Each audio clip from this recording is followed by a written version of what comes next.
Now comes the fundamental theorem of calculus. There are basically two fundamental theorem of calculus uh, on which the whole calculus concept lies. So here is the first fundamental theorem of calculus. This says that if a function is continuous on a closed interval, and if capital F is the antiderivative of the function on the closed interval, then integral a to b f of x dx is equals to f of b minus f of b. So this theorem tells us easily that how to evaluate the definite integrals. It says that if you have a function integrated over a closed interval, then first take the antiderivative of that function, call it capital F of x, and then evaluate this function on the limits of integration. For example, if you have x which is integrated on the closed interval 1 to 2, then first take the antiderivative of that function. So the antiderivative of x is, or integrate x, you get x squared by 2. Now calculating this antiderivative over the limits 1 to 2, upper limit minus lower limit, this is equals to 3 by 2.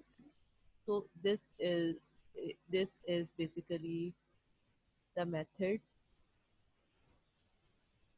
by which we can calculate the antiderivative. We can calculate the definite integrals. Now comes another question. Integrate f of x dx over the interval 0 to 6. If f of x is a piecewise function, it is x square when x is less than 2, and it is 3x minus 2 when x is greater than equals to 2. So 2 is basically the breakpoint. So we will apply the additive property here. Integral from 0 to 2, it is equals to x squared dx. Function is x squared plus 2 to 6 upper limit. It is equals to 3x minus 2. Now these are the functions. First take their antiderivative or integrate them, then apply the limits. Upper limit minus lower limit, we get 128 by 3. So in this manner, we can calculate the antiderivative of a simple function or a piecewise function. Now comes the mean value theorem for integrals. Now this is the function, and this is the interval a to b. The height of the function at point B is capital M, and the height of function at point M is small. So this figure shows a continuous function f on a closed interval a to b. Let capital M be the maximum value of the function on the closed interval and small m be the minimum value. Then if we draw a rectangle of height capital M and one of height small m, then it is quite clear from the picture that area under the curve of a function is at least as large as the area of the rectangle with height small m, and it's no more larger than the area of the rectangle with height capital M. So we can say that there is some rectangle of certain height for which area under the curve is area of the rectangle.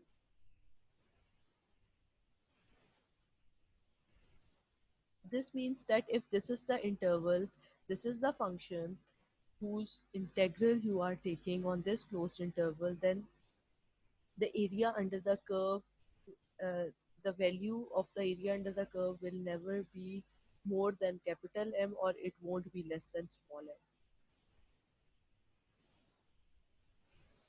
And it also says that if a function is continuous on a closed interval AB, then there is at least one number x steric in that interval AB, such that integral a to b f of dx equals to f of x steric into the length of the interval, that is b minus a. We can apply this mean value theorem on this function. If f of x is x square, it's a continuous function on the closed interval 1 to 2, then the mean value theorems for the integrals guarantees that there exists a number x steric in the interval 1 to 4 such that integral a to b f of x dx is equals to f of x steric into b minus a. Now applying this, a to b is 1 to 4 x square dx equals to f of x square in f of x steric into b minus a, that is 4 minus 1, which means 3x steric square. Now integrate it, x square dx, you get x cube by 3. Applying the limits, we get 21. So 21 equals to 3 into x steric square. So we get x steric equals to under the radical 7. That means that when x steric is equals to under the radical 7, then and when you multiply that particular number with the length of the integral, length of the interval, then it will be equals to the integral a to b f of x. Now comes the second theorem. The second theorem normally says that the second fundamental theorem of calculus says that if you first integrate the original function and then differentiate the answer, you get the original function.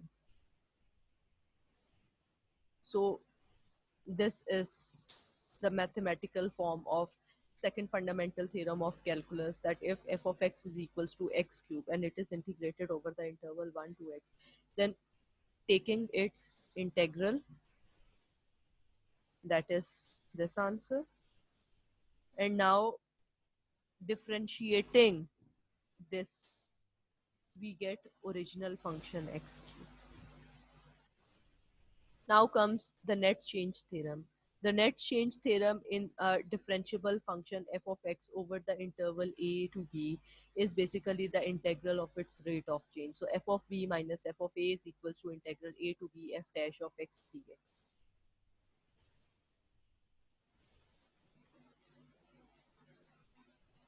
Here is an example that water is flowing into a tank at a rate of t square cubic feet per minute.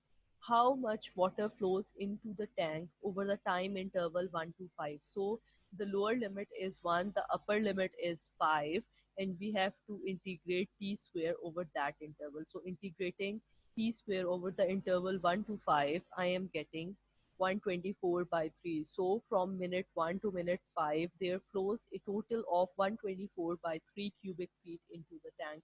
So we can solve this by using the net rate of change. Here is another example. The power used by an appliance is given by 2 plus sine pi t by 12 joules per hour. How much energy is consumed during a day period, during 1 day period, that is 0 to 24? So we have to integrate this expression over the time interval 0 to 24, integrating them using the integration formulas, integration table, I get 48. So during 1 day, the appliance consume 48 joules. Here is a relationship between differentiation and integration. The conclusion of the fundamental theorem of calculus says that differentiation and integration are the reverse of each other. Now comes the total area. To find the area between the graph of a function and the x-axis over the interval a to b, first you have to subdivide the interval at the zeros of the function. That means you have to divide your interval at those points where the graph cuts the x-axis. So this means the roots of the function, roots of the polynomial. Integrate the function over each subinterval and then add the absolute values of the integrals. As we can see that this is a sine function, and if we integrate it over the interval 0 to pi, we get 0 answer, because area under the curve in both the cases are same. If it is 2, this is minus 2, so the overall result is 0. This cancel out the effect of this. So we can solve it, we can still find the area, because area can never be negative. So we can calculate this. The graph of the function sine x between x equals to 0 and x is equals to 2 pi is shown here in the figure. The definite, we have to calculate the definite integral of the function over the interval 0 to 2 pi. So if we integrate sine x over the interval 0 to 2 pi, I get minus cos x. Applying the limits, cos of 2 pi minus cos of 0, I get 0. So the definite integral result is 0 because the portion of the graph above and portion of the graph below the x-axis make cancelling contributions. But we know that there is some area under the curve. So here is another way to solve. The area between the graphs of the function and the x-axis over the interval 0 to 2 pi, breaking up the domain of sine x into two pieces, 0 to pi and pi to 2 pi. First, I'll integrate sine x over the interval 0 to pi, I get 2. Then integrating sine x over the interval pi to 2 pi, I get minus 2. Taking the absolute values and adding them, I get 4. So the area under the curve is 4. So after listening to all this, you can solve exercise 5.4 and make your concepts more clear.